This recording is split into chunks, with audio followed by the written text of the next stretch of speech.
The Godfather, Jeffrey Bezos, has sent his wife and other celebrity women for a very short trip into space.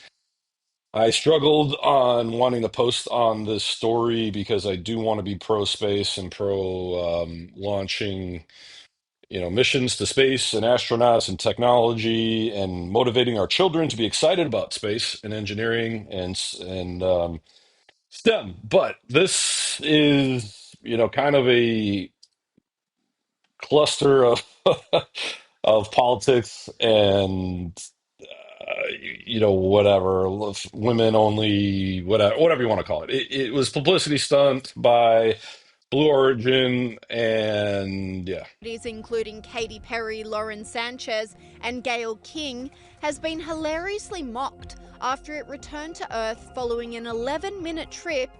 Which, by the way, very interesting that Katy Perry seemed like the only really famous woman they could get to go on this trip, because I guarantee you they offered every famous woman they could find a free trip. And if you guys haven't been following this, William Shatner went up like a year ago or so.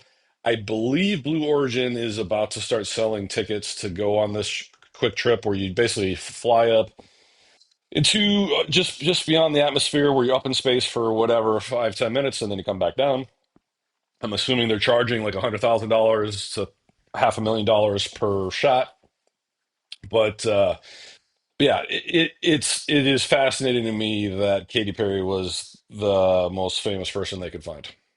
Into the Earth's atmosphere. Katy Perry jumped out of the aircraft and kissed the ground in a painfully cringe moment that has been roasted online.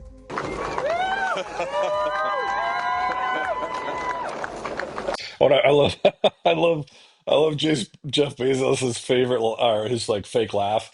If you guys haven't watched the videos on Jeff Bezos's laugh, you got to watch it, because when he really laughs, it is truly out of a movie about supervillains. He has a crazy laugh. Katie! This commentator said, "Cool story. She got to ride in a rocket with other women. Did any of them actually pilot it? No. Basically, this was a glorified carnival ride." The pop And Katy Perry, it's clear when you watch this footage that she wanted to make sure she was the most famous person, and maybe that's why they couldn't get anybody else. Maybe there's more flights coming. I don't know. star then dug herself into a deeper hole of cringe with her post-flight interview. It is the highest high, and it is surrender to the unknown, trust, and this whole journey is not just about going to space. It's the training, it's the team, it's the whole thing. I couldn't recommend this experience more. This is like up there with all the, different tools that I've learned in my life, from meditation to the Hoffman process. This is up there because what you're doing is you're like really finding the love for yourself, because you got to trust in yourself on this journey, and then you're feeling the love when you come down, for sure, and you're feeling that strength. So I feel really connected to that strong divine feminine right now. By the way, you're such a badass. I love that the month of April. Divine feminine. Yeah, when they when William Shat when anyone famous makes these trips, they clearly figure out what they're going to say ahead of time, when they get back on the ground. And divine feminine is the best they could come up with. You're like, I'm going to space and I'm launching my tour. Commentator Megyn Kelly was in hysterics over the space flight, struggling to contain herself over the training aspect of the mission. Asked my team to poll, like, what did they do during their 2 days? Okay, here they are. Their tasks, they spent the past 2 days at facilities for Blue Origin going over preparations, according to Blue Origin's Ariane Cornell. Their tasks included practicing how to get into and out of the New Shepard capsule. You go in, and then you go out. Oh, once again, ladies. Okay. The group also practiced how to put on and take off their seatbelts. And it wasn't just Katy Perry who was mocked.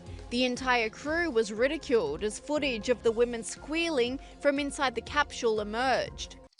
And let's be clear, squealing is a nice term. When I watched the original footage of this, what had happened, I tried to watch it live, but I guess I missed it by 10 minutes. When I watched the replay, I couldn't tell. People scream on roller coaster rides, and obviously, when you're in a free fall, that could be scary. But it definitely, listen to this and tell me what you think. It definitely sounds like they are screaming hysterically on reentry. Got it? 1, 2, 3. Taking up space! Tamir's in space. It's okay. Leave Flynn up there. Flynn, behind you. Look. Flynn, I gotcha. I gotcha, Flynn. Gotcha. Proud of you, Flynn.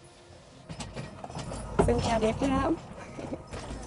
Oh, the moon! You guys, I will have to tell you, look at the moon. That's amazing. They could also be heard screaming as the capsule came back down to Earth. Parachutes deploy from the crew capsule. Those are like the guide parachutes. There go the drogue parachutes. Just free falling right there until those drogues came out. And then next will be the main parachutes that get pulled out.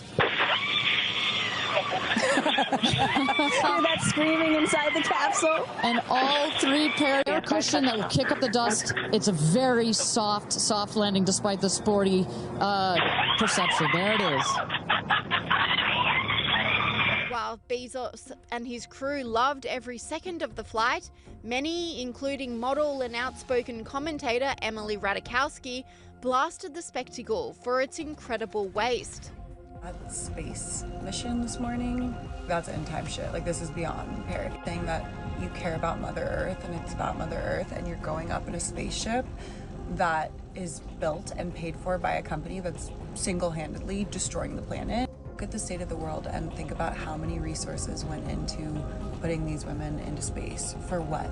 For what was the marketing there? And then to try to make it like, I'm disgusted, literally, I'm disgusted. Others. Guys, if you're not familiar with Emily Ratajkowski, she's a 33-year-old supermodel, and her her criticizing this is just dumb and dumber, like just total hypocrisy. So if you're not familiar, so a good example, I there was one year where I flew probably 100 flights or more in one year. I've probably flown over 1,000 times in my life, and whenever you fly, that is probably one of the most, if you're counting carbon and you're counting pollution, that's probably one of the most harmful things you can do.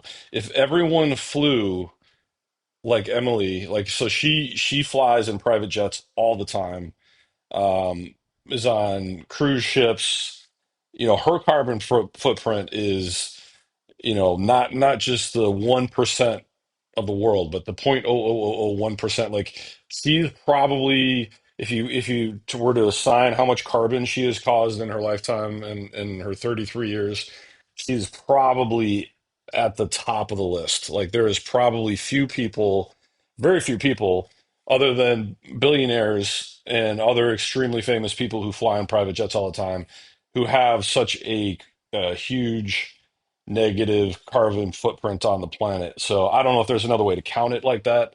But for her to criticize these women, I think she's jealous. I think she wanted to be on the flight. But just hilarious, like just total hypocrisy. It's also slammed the vacuousness of the trip, reminding viewers that true astronauts should not be overlooked. This commentator said, not to burst anyone's bubble, but Sunita Williams set records on her 3 flights to the International Space Station and was stranded in space by the last administration. The cosplay women today that did something for 10 minutes was not impressive. This commentator agreed, saying, "Please stop calling them astronauts. This is so insulting to the brave men and women that train for spaceflight. They were space tourists. Lol, all this news coverage. Geez, publicity." I mean, it's basically a commercial for Blue Origin. Anyway, what do you guys think? Should this be looked at a more positive light, or is it as bad as it looks?